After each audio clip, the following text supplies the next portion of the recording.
Quem é que quando era pequeno não se deixou controlar pelas suas emoções? Sentiu uma raiva desgraçada, um medo terrível ou, mais importante que isso, uma ansiedade, o medo do futuro.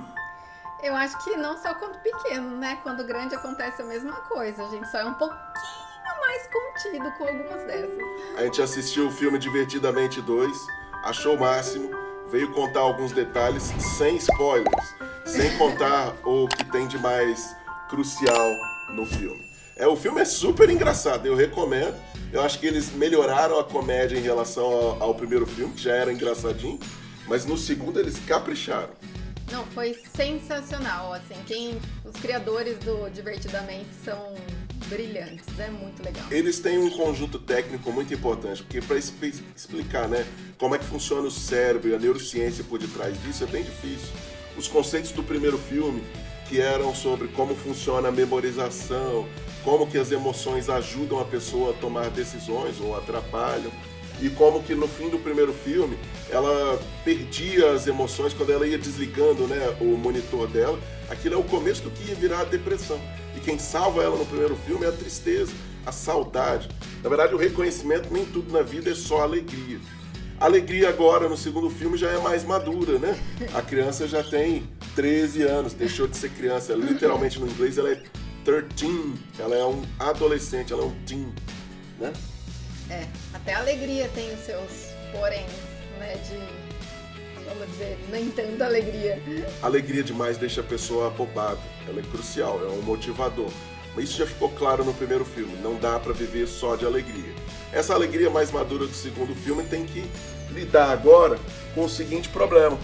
A ansiedade e outras emoções novas chegaram pra abalar.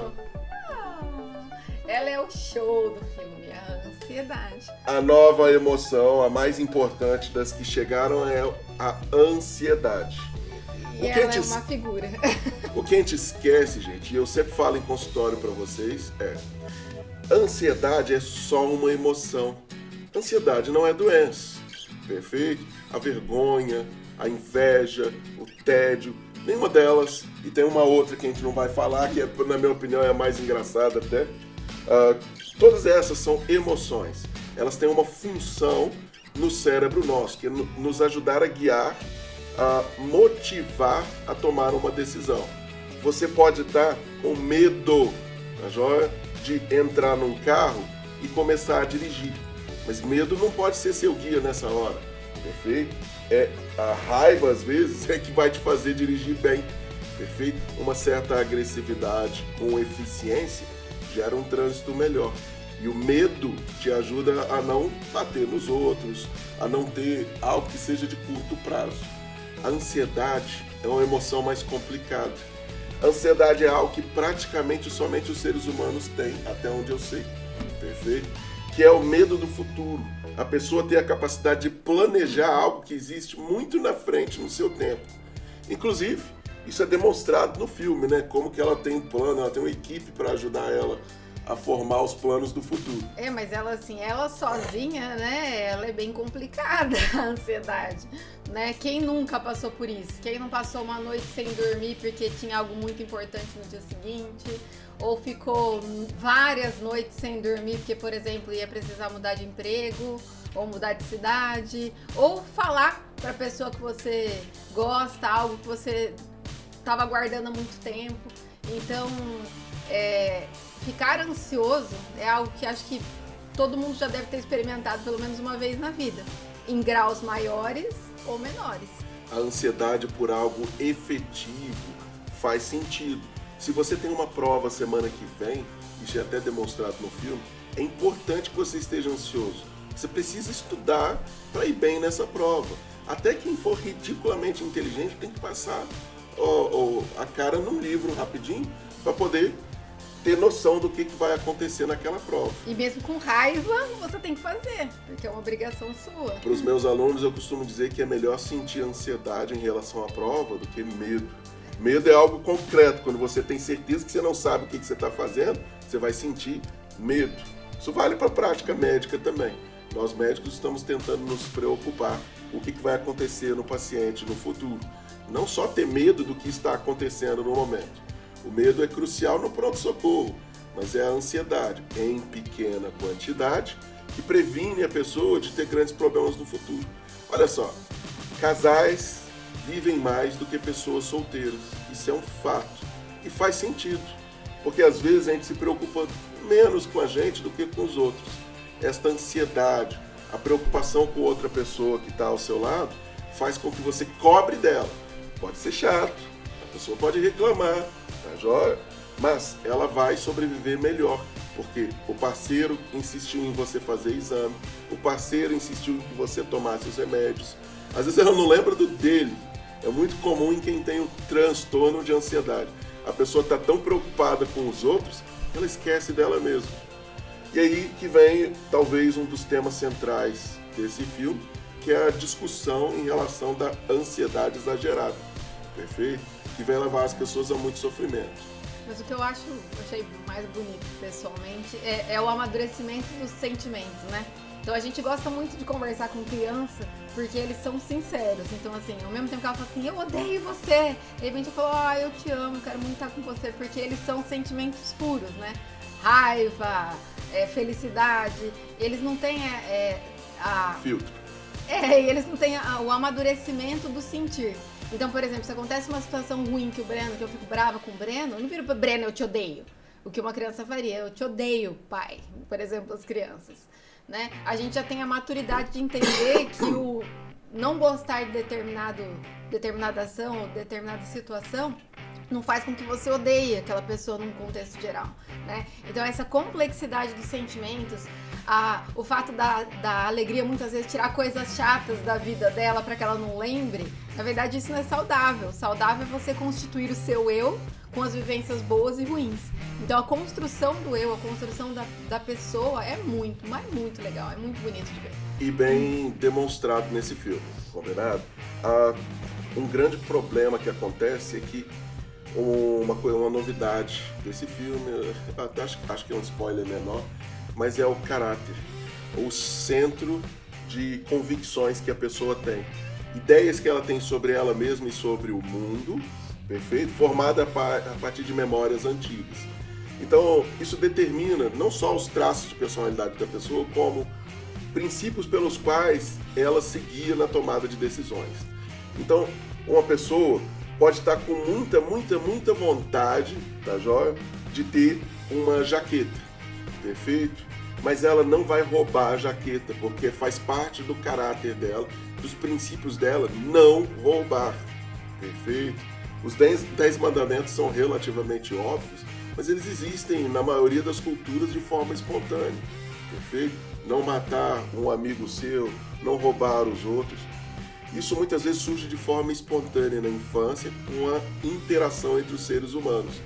É muito triste a gente saber que vai ter uma geração inteira de pessoas que muitas vezes não está interagindo bem um com o outro, porque fica interagindo via celular, via rede social. Rede social, na minha opinião, deveria ser tratada igual bebida alcoólica. Não proibido, perfeito? Mas deveria ter uma idade para a pessoa iniciar. A determinação de idade atual é que seja a partir dos 13 anos. Eu não recomendo isso. Recomendo depois dos 18 anos para a maioria das redes sociais, e especialmente depois dos 21 anos para as mulheres. O Instagram, ele é relativamente venenoso. Você que fica vendo outras pessoas que têm grande sucesso gera ansiedade. E a ansiedade, gente, ela é a prima mais nova da depressão. Cedo ou tarde, a ansiedade dá mãos para a depressão, que é o não sentir nada. E veja bem, ansiedade em si, transtorno de ansiedade, que é quando a ansiedade está doente, ela está desgovernada. No começo da adolescência, que é a idade onde a gente está trabalhando nesse filme, você vê a pessoa ter dificuldade para lidar com essas emoções, do jeito que a Paula falou. Ela é muito explosiva, a pessoa manifesta todas as emoções de forma muito ampla. E com o tempo você aprende a controlar. Mas quando a ansiedade está descontrolada, a pessoa começa a perder parte do caráter dela. Ela destrói parte do caráter e começa a ser falsa. Veja bem, é um traço da adolescência. Você fez isso, eu fiz isso, a maioria das pessoas fez isso. Por um período curto, se Deus quiser, por um período longo, se deixar. É aqui, nesse momento, que podem entrar pessoas maléficas para convencer seu filho de ideias erradas. Então é uma idade muito frágil do ponto de vista de proteger. A pessoa quer se desvencilhar do cuidado dos pais, mas ela ainda tem carinho por eles, quer ser aceita pelos seus pares, pela sociedade. E é nesse momento que pessoas mal intencionadas podem convencer seus filhos das ideias mais estúpidas possíveis. Então, a ansiedade faz com que a pessoa tenha a vontade tão intensa de interagir com os outros, né? Ficar pensando 1000 situações diferentes que podem acontecer se ela não fizer amizades, que a pessoa chega a cometer falsidades para conseguir isso. Mas no fim, ser falso só vai atrair amigos falsos, tá joia? Ou mesmo que sejam amigos que sejam verdadeiros com eles mesmos, não são o tipo de amigo que necessariamente te faria bem. Tá joia? Se você gosta de Guerra nas Estrelas, de Star Trek e de qualquer coisa nerd desse tipo, você fingir que não é nerd não vai te levar muito longe. Perfeito. Se você é porra louca e gosta de fazer festa, você não vai adiantar tentar ser quietinho para conseguir uma namorada, para conseguir um namorado, porque vai dar merda. É porque assim, é uma coisa que você aprende depois da adolescência, né? Na verdade, você não precisa ser igual ao seu amigo para vocês se darem bem. Na verdade, a grande chave da amizade é justamente conhecer a pessoa do jeito que ela é e ainda assim você querer estar com ela. Eu tenho amigos que são muito diferentes de mim. E ainda assim são meus amigos, porque são pessoas que a gente divide emoções, dá risada junto, que a gente quer estar perto, que a gente deseja o bem. E eles não são iguais, porque não é isso que o adolescente ele imagina que ele precisa ser igual ao outro para ele se enquadrar dentro de situações específicas, de grupos específicos, né, para se pertencer. E não é essa a realidade. A realidade é que as amizades elas se constroem dentro das diferenças. As pessoas elas ficam próximas porque elas têm sim afinidades, mas as diferenças também tornam a amizade uma coisa muito legal. Mais né? rico, né? Menos insosso, menos sem sal. E você aprender a lidar com as diferenças dos seus amigos é crucial. E olha só, no fim, não são nem necessariamente, né, as emoções em si que salvam ela, mas as convicções. Não interessa o que acontece, sem spoilers, mas são as convicções dela, o centro moral dela, formado através de memórias do passado, que faz com que a pessoa se salve de uma situação ruim. Um pouco de amizade, que a gente vê, mas definitivamente as convicções dela é que determinam um futuro mais brilhante. Se você não for falso com as suas convicções, as pessoas vão perceber isso, vão se aproximar com maior facilidade. E não tem ansiedade na face da Terra que vai vencer um núcleo de convicções coerente. Isso vai te tirar de enrascadas emocionais graves, inclusive, assim como acontece no filme. Um outro tema que aparece, só para terminar isso daqui, é o das emoções suprimidas e de pensamentos suprimidos. Muito legal na adolescência. Ela gosta de um personagem infantil, não interessa os detalhes. Isso tá como uma memória suprimida que ela não quer mostrar para os outros, porque como ela é adolescente, como é que ela vai gostar? Como é que ela pode gostar de princesinha ou de Mickey? Mas ela gosta. Mas ela gosta. Tá lá, a memória tá lá, viva. Mas tá suprimida, é muito legal. Ela gosta de um personagem de videogame que é absolutamente inútil, mas super bonitão. Então é o que ela gosta. Ela não quer admitir pra ninguém, porque é o pior personagem da face da Terra. O cara é um bocó, mas ela gosta porque ele é bonitão. E pronto, e ok. E realmente, né, eu acho que o amadurecer é justamente você encontrar o que você gosta e se aceitar da maneira que você é. É fácil? Não é, gente, né? Às vezes a gente precisa de muita terapia para poder entender o que a gente é e lidar com as nossas partes boas e ruins, porque todo mundo é um equilíbrio de coisas, né? Tentar encontrar o equilíbrio da vida acho que é a grande chave. E é difícil, não é fácil não.